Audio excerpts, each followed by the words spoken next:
Hi, everyone. I'm Carli. And I'm Sophia. And this is Away She Goes, a podcast from her adventures.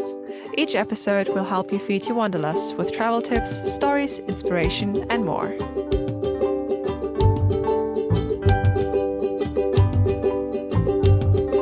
Away she goes. Welcome back, everyone, to another episode of Away She Goes.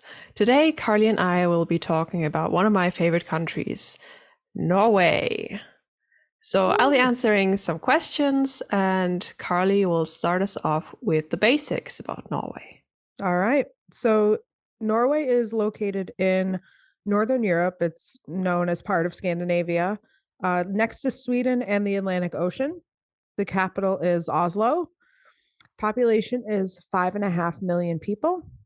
And the size is roughly 385,000 kilometers squared, which is about 150,000 square miles. It's a very long country on the map. If you look at it, it's very tall.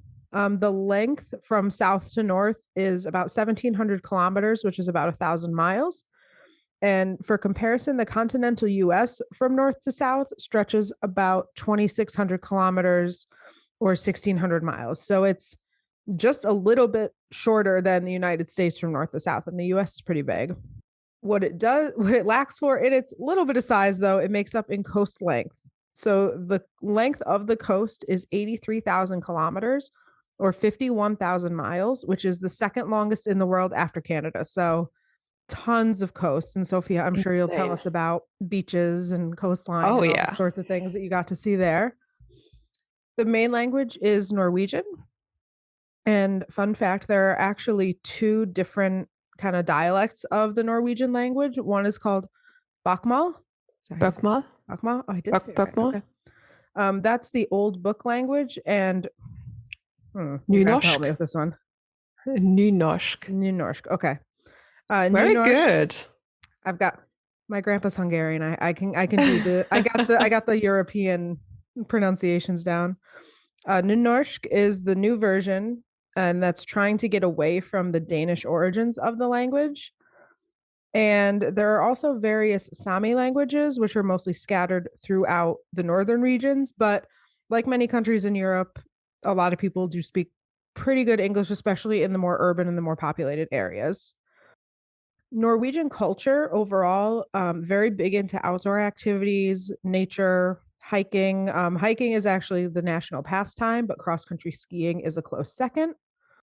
How to say hello? It's hi, like that. Hi, just like hi. Okay. And thank you is tak, which I think is also I think it's how Iceland says it too. Yep. It's pretty much how all the Scandinavians. That's one of the words they have in common. It's tak. The currency is the Norwegian kroner. So currently, at the time of this recording, I know it's changing all the time. 1 kroner is about 10 euro cents / dollar cents US dollar, because the euro and the dollar are currently right around the same. So for every kroner you see, it's about 10 cents, both in euros and in US dollars.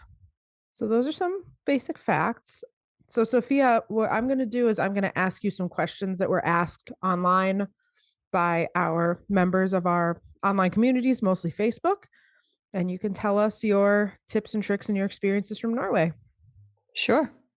So the first question is, what kind of things are there to do in Oslo, which is the capital?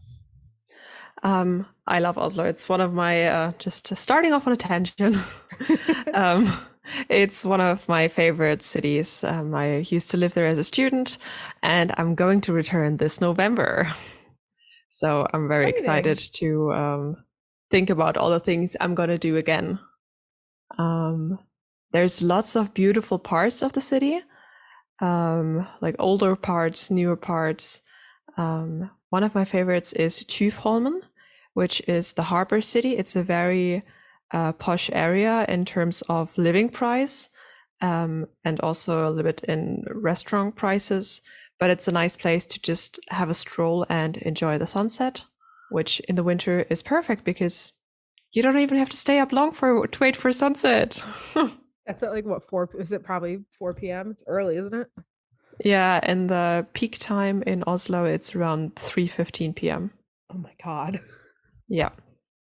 Um, there's also a very good stroll you can do to explore most of the city center, which is starting from the train station, going down the street that is called Karl Johansgate towards the castle, which is nice because you see like different, um, like you're on a shopping street, you see a lot of shopping shops, and I think even a church, and then you have a very long alleyway where you go towards the castle, and it's very pretty.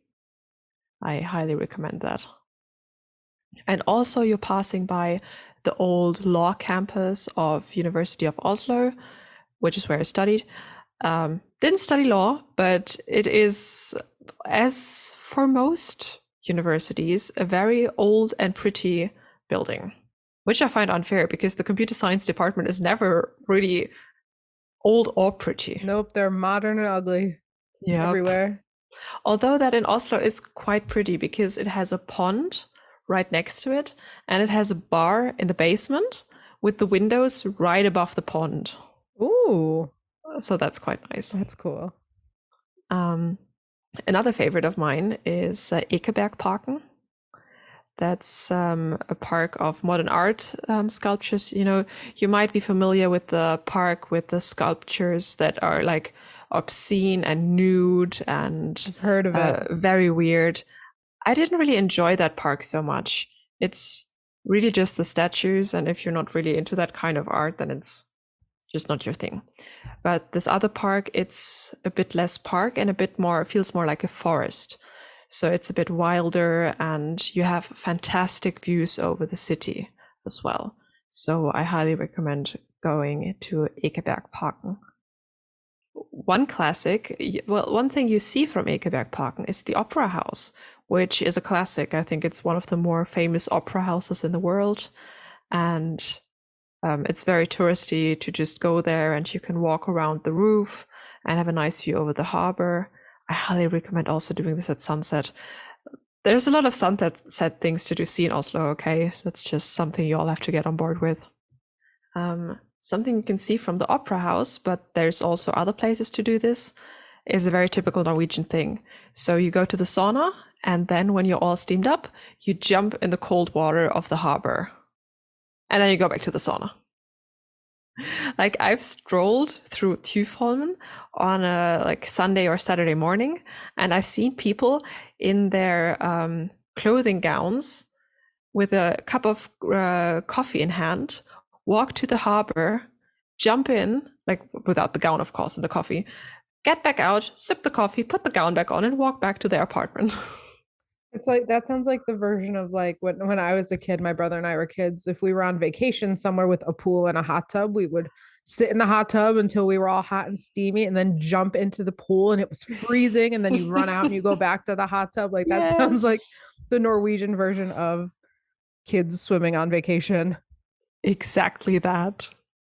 It's supposed to be good for the immune system, I think. Yeah, I think But don't quote me on that. I'm not a doctor. I think I think this is a Scandinavian thing too. Sweden, Finland, like just going in the really ice, like polar swimming. I think it's Yeah. referred to as sometimes too. Makes me cold just thinking about it. And in the summer, you can also just visit the islands because if you have a Metro card, it's also going to take you to the islands with the ferries, and then you can go for a swim there. But watch out, the rocks are sharp as hell. And yeah, Norwegian pastime, hiking and skiing. Depending on the season and your gear, I highly recommend to do that because in Oslo, yes, you're in the city, but it's not really a big city, and you can reach the outskirts of town very quickly. So you can take the tram to Sognsvann or Froneseteren, and then you're in the middle of nowhere. Literally, I think at Froneseteren, if you walk like a few meters in some direction, you don't even have any phone reception anymore. Wow. Also, if you're in the direction of Froneseteren, then you can stop at Holmenkollen, which is the big ski jump that overlooks the city. And from there, you can also overlook the city. I think it costs a few krona entrance fee, but it's not very much, and you have fantastic views. I remember back when I was supposed to go to Norway. Oh yeah. One of the things I was looking at was the Munch Museum, the artist, the one that Hmm. does the Scream. And I'm definitely not like huge into art at all, but obviously he's somebody who's more popular who I'm familiar with. So I was looking forward to going there, but then I didn't go. Yeah. Yeah, I think that's Norwegian. right in Oslo though. Yes, it is. I think right next to the botanical gardens, if I remember correctly, because that's a place I went on my orientation week. Yeah, Oslo has a lot of beautiful museums as well. If you're into art, I remember my mother dragging me into an art museum. I'm so sorry. I'm not really an artsy person. I'm I not just hope that either. no one of my host family hears this because, like, I lived for a year in London with artists, and I feel very bad that nothing stuck. Yeah, no, I've never been huge into art. Now, I mean, I'm that person who would like go to the Louvre to see the Mona Lisa just because it was there. I'm the person who would go to the Munch Museum just to see the Scream, you know. So I'm very like, oh well, I know all the popular pieces. Any artist who's listening to this is probably like, oh God, this bitch, like These heathens. this girl only wants to go see the Munch Museum, like nothing else. All right. So another question, and this is something I had heard as well as somebody who's been to Iceland, another part of Scandinavia, who I see where this is experienced going. this. I've heard the food in Norway is expensive. Is it really? Yes and no. Okay. Like you've experienced in Iceland, alcohol is very expensive. Eating out Ridiculous. is also Ridiculous. expensive. Um, they also have a sugar tax, so sweets are also not that cheap. Okay. Interestingly enough, for Oslo or other bigger cities, some highways even, I have some recommendations for like eating cheap. There's this Scandinavian fast food joint called Max Burger. It's like your typical fast food joint. Um, it's great. It's cheap. It even has a bunch of vegan options. That's really nice. So I highly recommend that. Even just if you want to compare it to what you know from wherever you live, how it compares to, I don't know, McDonald's or Burger King or something. I think it's a fun experience and a cheap place to eat out. And also a place that I really like is Kaffeebrennerie. That's it translates to coffee roastery, but it's a Norwegian coffee joint. I want to say it has good coffee. I remember getting my parents' Christmas coffee, which is a thing in Norway. I got them that for Christmas last year. I should get them that for this year.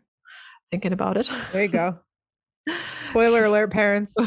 Don't listen. Well, to be fair, they don't really listen. Their English is not that good.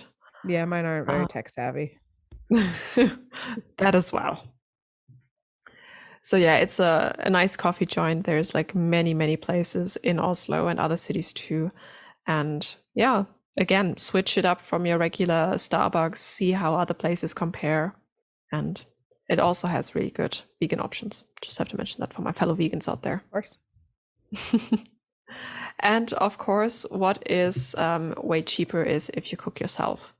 Because apart from sugary stuff, ingredients, yes, they're a bit pricier, but they're not all that expensive. So you won't have to sell your kidney like you would if you went out to go to a fancy restaurant or something. So if we're gonna splurge, if we're gonna spend the money on the food, what do we need to try? What's worth the money? What is like a must have? Okay, well, I'm talking mostly supermarket foods here. Okay. Um, there's this bread. It's somewhat sweet, but also not overly. It's called polarbrød. Well, it's Swedish, I have to give him that, but it's delicious. And you can buy it in Norway. And, well, I don't know where you live. If you live in Sweden, then maybe it's not special for you. But, well, maybe you can also buy it in Finland, but I haven't seen it in neither Denmark nor Germany or anywhere else, really. It's really great. It's baked in a special way, and it's separate. How do I explain it? It's more like a pita bread, kind of. Okay, than so it's like got bread bread. like So a it's pocket in it. It's like hollow. not really, no, but Okay. more in that it's like separate pieces kind of that Okay. are the bread, not like a big bread that you would then cut. So Oh, it's I not see. like, Okay, I see. yeah. I see what you're saying now. Okay. And if it comes in that shape, my favorite shape, it comes in little heart shapes too. So it makes a clover out of hearts, kind of. That's so cute. There's quick lunch, I've had which, one of these. You sent me one. yes. It was very delicious. I can vouch for this one. I've had this. It was very good. Yeah, I would say that it's the Norwegian version of Kit Kat, but I'm very scared they might not let me into the Oh, did country they if I not say like that. that? Oh, okay. Okay. No, it's entirely original and probably way better. I don't know. I I think it is. honestly I cannot I think remember. I think when I did it for Snack Attack, I compared it to a Kit Kat because that's what it was. Sorry, Norway. um, and also a very cultural classic is waffles with brunost, which is brown cheese. And it's brown because the sugar in it is caramelized, so it's a bit sweet. That sounds delicious. That sounds so good. I actually didn't care too much for it. You can also Really? put jam on it as well. I had it like back when I lived in Oslo, like a million years ago, because my roommate was Norwegian. She was like, "We're doing this now," and it's a nice experience, but I didn't really care for it too much. I tend to enjoy like a sweet and savory combination. So I feel like I would maybe like it a little more because I feel like it Yeah. kind of does have that flavor profile. I think it sounds good. All right. So we've talked a lot about Oslo. Did you have any experience in any other big cities? Or are there other cities that you recommend people visit when they see Norway? Yeah, I've been to all the major cities in Norway, which is going from north. There's Tromsø, um, then there's Trondheim, Bergen, Stavanger, Kristiansand, and Oslo. I think those are the biggest cities that Norway has to offer. If you're in Oslo, you can easily take trains to Bergen and Trondheim, probably also Stavanger, but I've never tried that. I took a car to Stavanger when I went. Anyway, the connection between Oslo and Bergen is deemed to be one of the most scenic train routes there is. So I highly recommend taking the train. And to Trondheim, you can take the overnight train, which is also very nice because you don't have to pay for accommodation. You don't have to, and you go to sleep in the train and you wake up and you're there. Perfect. All right. So now to the good stuff besides the food. We want to hear about the nature. Tell us about the nature in Norway. Oh, there's so much.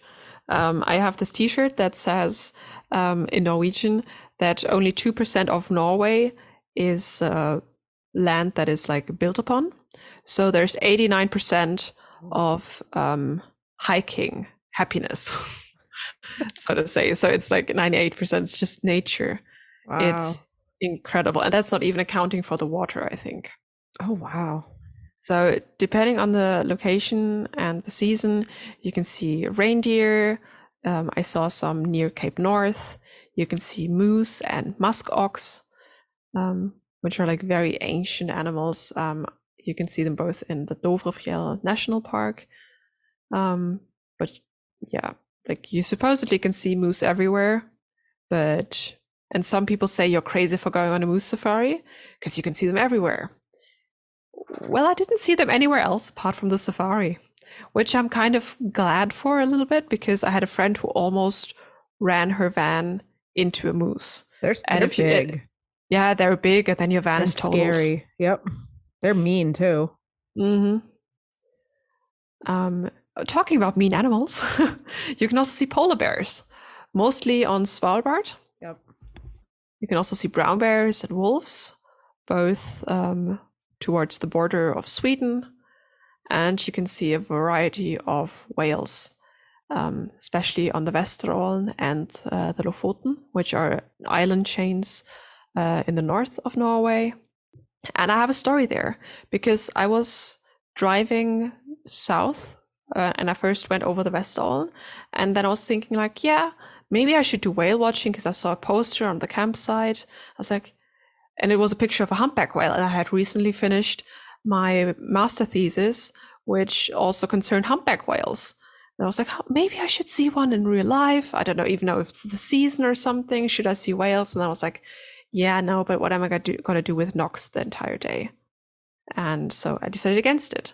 And I went on, and then I went to the Lofoten and just stood on this not a campsite, stood on this like parking lot, cooked dinner, cooked some rice.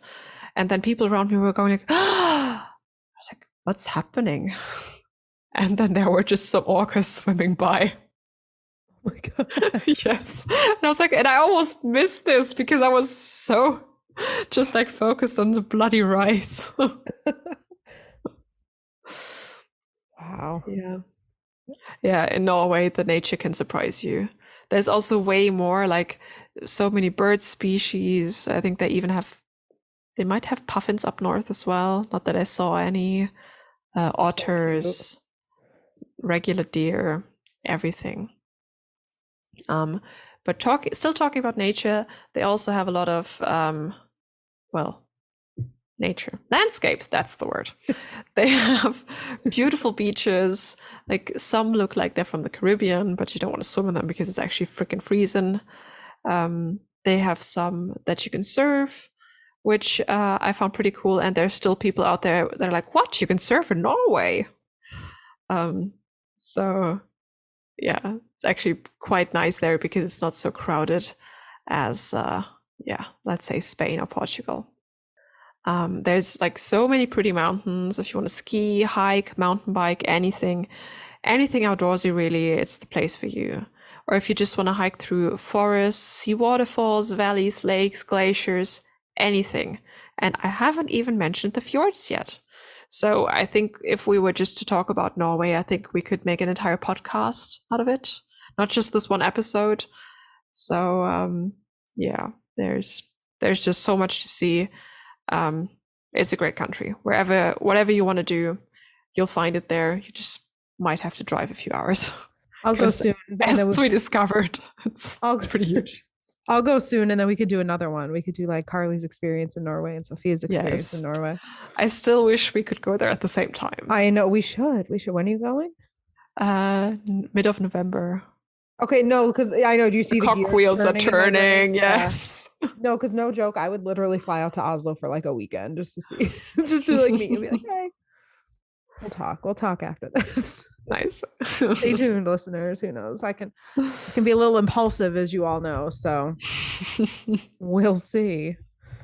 You actually segued perfectly into the next question that we had when you talked about hikes. I know you are a pretty avid hiker. What, in your opinion, are the best hikes in Norway? Do you have any favorites?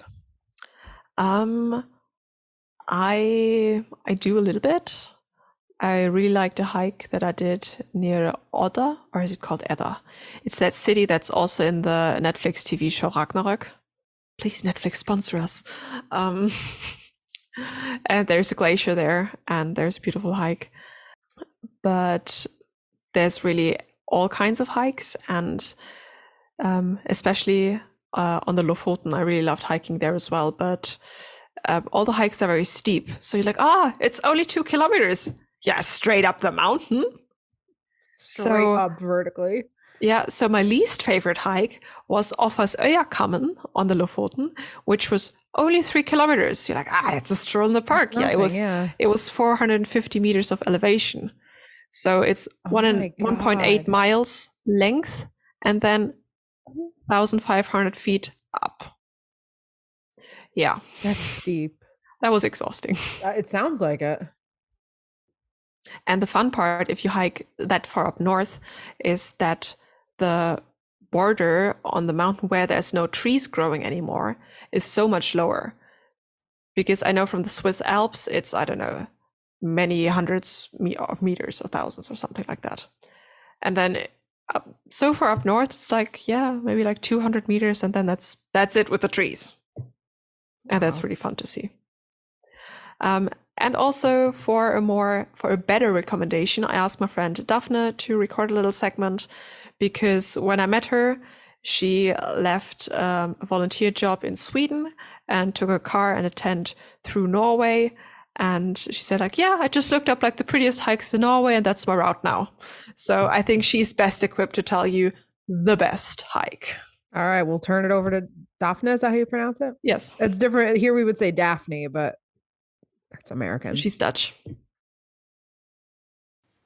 Hey, my name is Daphne. I'm 21 years old. I live in the Netherlands. A few weeks ago, I came back from Scandinavia. I traveled for 2 months with my Volkswagen camper, which I converted myself with help of my family. I traveled alone for most of the time. Sophia asked me what my favorite hike is in Norway. It's kind of hard to say because I like them all. But I have to pick. It would probably be Storblemmen. Sorry if I don't pronounce it right, but it's a hike near Tromsø. The hike isn't easy, but the view is so worth it. The start of the hike is kind of easy, but after the first hour, it gets harder and more rocky. It can be quite slippery if it's raining, so I recommend doing it at a dry and sunny day. Also for the view, if it's like sunny, it's better because like the view on the top is like it's really beautiful. But again, it's hard to say which hike I really like the most. I have more hikes that I really like. And if you want to know more hikes that I did, you can find me on Instagram at Outdoor with Daphne. I have more hikes on there, and you can also DM me if you have more questions. Bye. So Sophie, this is an interesting question because I think not to steal the thunder, but I think the answer is it depends. But what do you think is the best time to visit Norway? Well, Carly, it depends. I stole your thunder. I'm sorry. Don't worry. Shared thunder is double the thunder or something like that. That's what they say, right? It highly depends. For example, Oslo has decent weather all year round, but Bergen is one of the rainiest cities in Europe, if not the rainiest, I think, actually. And when I read up on this, it said that 10 or 15 years ago, they had 85 days of constant rain. 85 rainy days in a row. No, thank you. Also, when I was in Bergen, it also just rained. And I wasn't even surprised at that point. No. So just brace yourself. Like we say in Germany, no bad weather, just bad clothes. That's true. That is very true. Yep. But also you have to think about what you want to do. So if you want to go hiking, I can recommend spring and fall. Because in the summer it's very busy because all the Norwegians also want to enjoy their country. And especially on the weekends in the summer, it'll be crowded everywhere, really. If you want to see the midnight sun, you don't really have a choice. You have to go in summer. Same for the Northern Lights. You kind of have to go in fall or winter. There's no really other way around that. So speaking of the Northern Lights, that's actually the next question that I have for you is where and when can I see the Northern Lights? I think the Northern Lights are a pretty big reason why people travel to Scandinavia, Norway, Sweden, Finland is to see the Northern Lights. So yeah, what is your opinion on where and when is the best time to do that? Well, first, let me take you on a factual detour. Oh, we're going on a science trip. Science. Let's do it. So first, let me explain how the Northern Lights, also known as the Aurora Borealis, comes to life.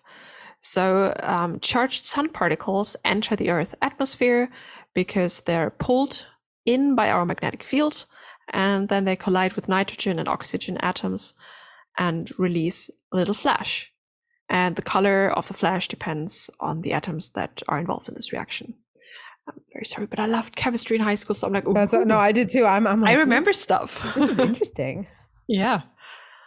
And fun fact, there's also an equivalent on the southern hemisphere, which is called Aurora Australis. I did not know that. It's interesting because nobody talks about like the southern lights. It's always the northern lights. But then again, most of the Earth's population lives on the northern hemisphere, so I guess it's closer. I think it would be really cool to see. Have you seen Northern Lights? No, sadly not. I have, but the weird thing is I didn't see them while traveling. I saw them where I lived. So when I've lived in like upstate New York, different parts of upstate New York my whole life. And when I was a young child, we lived out like really pretty rural in the country, and we lived up on top of a hill, and there were two different times, and I wish I remembered them more, but I do remember them. There were a couple of times when there were like solar flares or solar storms in those instances where you could see the northern lights further south, that we could see them from our front yard on the top of the hill that we lived on, and it was just unbelievable. It was so interesting to be able to see them just in New York at my house, as a little kid. That's so cool. Yeah, it was really cool. I consider myself very lucky to have seen them, especially since it wasn't on a trip. It was in my own front yard at my own house. Insane. Yeah, it really was. It was so cool. With the solar flares, you mentioned something about the when to see them. That's very important. So, for example, in September, October, and March, there's the most sun activity, but it's not really as dark. So you have a higher chance also of seeing them in November to February, because there it's just like dark a lot, especially if you go up north. It's like dark most or all of the time, even. But there's also a higher chance of snow, which then it means again it's cloudier. So it's a bit messy. But like weather forecasts, you can also look at aurora forecasts online. If you're into last minute trips, for example, then you can make that happen. And as for where in Norway, up north, it's stronger. And although sometimes it's strong enough that you can see it in the south, I remember sometimes they said we could see it around Oslo. So all of the students in Oslo, all of the exchange students, we piled up. We went to Sognsvann outside of Oslo, and there was a bonfire going on, and a lot of stuff. It was nice, but we did not see northern lights that day. On my last day in Oslo, it was also a fantastic forecast, and my friend's parents were in town. So we just went to check it out, and we saw a green cloud, and that's as much northern lights that I saw. Also in Oslo, it's really hard to see because there's quite a lot of light pollution for quite such a small city. Yeah.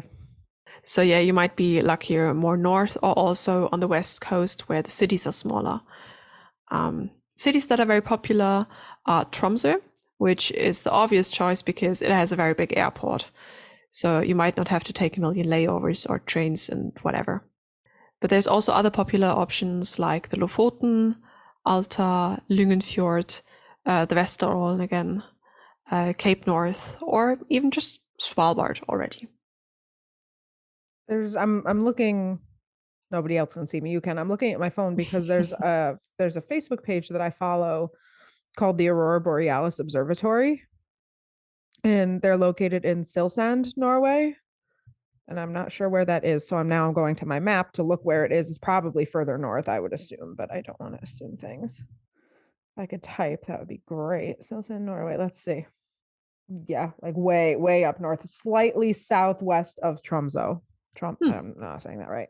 But yeah, it's called the Aurora Borealis Observatory, and it basically is like a big hotel. It's on Senja Island in Norway. On Senja. Kind of Senja, sorry. Kind of further up, but belongs to the Vesterålen, I think. But if I have my maps correctly. They post really, really cool videos all the time of the northern lights, and they have sometimes on like really active nights they put up like live videos and you can just watch. It's so cool. So if you want to see some good northern lights, go check out their Facebook page. It's really cool. So the last question that we had come in was actually about dog sledding. Like, can you do it there? What is it like? Is it ethical? So if you wouldn't mind just telling us about dog sledding in general. Yeah, of course. That's something I did when I lived in Norway. I took a train up to Trondheim, and then from there I took a train to Koppero, which is towards the Swedish border because there's just more snow there. And I went with a company that is called Norway Husky Adventure. It's family owned, quite a small business. It also offers workations if you're into that. If you want to stay there for longer and spend some quality time bonding with all those lovely huskies. So yeah, the answer is you can do it ethically. You just have to do a little bit of research, make sure that the people that offer it treat their dogs right, and you read the reviews that the people leave. Like, take a look at the pictures on the websites or that people posted and tag them in or something like that. You'll see if the dogs are looking scruffy or if they're looking well cared for. What is their living condition? everything like that. Because what you'll see when you get there, the dogs need this exercise. They absolutely love it. They're bred for that. That's the thing about those kind of, I think they were actually Alaskan Huskies or something like that. I remember being very like, but we're in Norway. And I was very like taken aback by that fact. Yeah, and it's really great. And with the company that I went with, they give you a list of names and then you have to pick the huskies yourself. So like, okay, I have, I don't know, one of them was called Vivian, I remember. Like, and then you have to go search like, okay, where is, there she is. Hello. And then you like take them and then you already fall into the snow the first time because they're so strong. And they're like, I know the way, I can go by myself. They are very high energy dogs. Yes, they're so high energy. Like even I remember taking one off the sled when we came back, and that one also knocked me over. Like, how? You have been pulling this sled for quite some time now. And you're not even tired. Right. So yeah, that was a really cool experience. Like wear all your warmest clothes and also your most water repellent clothes. Although like good companies like that one, they let you borrow snowshoes, or snow boots or whatever, and snow pants. But I did bring my own snow pants, I think. And also like winter jacket, hat, definitely the thick skiing gloves. You want those. Yeah, it's a bit challenging. You have to be like slightly good with balance. Because I remember the tour I took, it was, I don't know if it was the time of year or whatever, but I was the only person taking the tour that day. So it was just me and then the business owner. Yes, it was so cool. That's cool. And then we went to a nice clearing and then we made a little fire there and then we grilled burgers and had tea. And then we went back and like, yes, my dogs were just following her sled. They know how to do that. You don't need to like navigate or something. But what you need to do is stand on two small pieces of wood. So you are standing. Yes. Oh. Hold for dear life. Hold onto the sled. And next to you, because you're like driving on new snow. So I once like slipped a little bit, but managed to hold on and pull myself up again. And I was like calf deep into the snow. Like the snow is really deep there. So I must imagine it's no fun, like walking around there trying to go back to your sled. And if someone falls, like, does the dog know to stop, or would the dog just keep running? What would happen? I would hope that the leader notices and then stops the dogs and retrieves you. Okay. That's all I have to offer on Norway. If you have any more questions, make sure to message me. I'll do my best to answer them. If you're in Norway mid-November and want to hang out, message me. I mean, I want to go. Yes, maybe Carli, I'm talking to you. You message me. Maybe I will. Maybe I will. Don't tempt me. I'll look at flights right now. Snack attack. Hey everybody, and welcome to another segment of Snack Attack. This is the part of the show where I try different foods from all over the world and I let you know what I think of them. So I am trying snacks from Norway today. I have not been to Norway yet, unfortunately, but these were sent to me by my good friend and co-host Sophia, who was recently traveling there with her van life. So I have two different kinds of chocolate I'm going to try. The first one is just a like solid milk chocolate, and you guys know me. I have said time and time again, and will continue to say time and time again, how European chocolate is far superior to American chocolate. So I'm going to try it now. Yeah. It's smooth. It's creamy. Much better than American chocolate. Okay. The next thing I have is basically a Kit Kat bar, but it's from Norway. So it's milk chocolate, and it's got kind of some wafer cookies in the middle. So I'm going to try this one. Oh, this is really good. I like this better than a regular name brand Kit Kat. 5 out of 5 for both. Norwegian chocolate, some of the best that I've had. And thank you, Sophia, for sending me these lovely snacks. If you want to see pictures of what I tried today, follow me on Instagram at Carli Sees the World and send me DMs with any snack suggestions you think I should try. Bye. What the f? Welcome back, everyone, to another segment of What the... You get the point. Today, since we're talking all about Norway, I couldn't help myself. I had to teach you some more Norwegian words. And I know we already had this like roughly 10 episodes ago or something, but let's brush up on them first. So there was faen, which means fuck, and there's helvete, which is hell. And you can combine them to say faen i helvete, fucking hell. Today I'll also add dritt, which is shit. So you can say dritt, dritt. You can also say det er bare dritt. That's just shit. Det er bare dritt. Det er bare dritt. That's just shit. And to top it all off, I'll also teach you something that's not a profanity, because after Carli and I recorded this episode, I found out that the saying that I know from German, which is there's no bad weather, only bad clothes. In German, it's es gibt kein schlechtes Wetter, nur schlechte Kleidung. There's also a Norwegian version of that. So they also say that in Norwegian. And in Norwegian it goes, det er ikke dårlig vær, men dårlig klar. There is no bad weather, but bad clothes. Det er ikke dårlig vær, men dårlig klar. And with that, I wish you ha det bra, which is Norwegian for have it good, but you say it as goodbye. Ha det bra. And I'll see you next time. That's all for this episode. If you'd like more Away She Goes in your life, make sure to stop by heradventures.com/podcast. That's where you can fill out a form if you're interested in being a guest on the show. And you can also write to us at awayshegosgwt@gmail.com or leave us a message on our Google voicemail from any phone or computer at 1-563-503-6323. To follow our adventures, you can follow me on Instagram at Carli Sees the World. Carli is spelled Carli. You can also follow me at Sophia AEZ. Sophia is spelled Sophia. Away She Goes is part of Her Adventures, a community dedicated to radically redefining travel to be inclusive, sustainable, and empowering. You can learn more about Her Adventures, find travel tips and support, shop travel-themed items made by our members, and join our Facebook group with nearly 100,000 women all around the world. All at heradventures.com. We can't wait to connect and explore with you.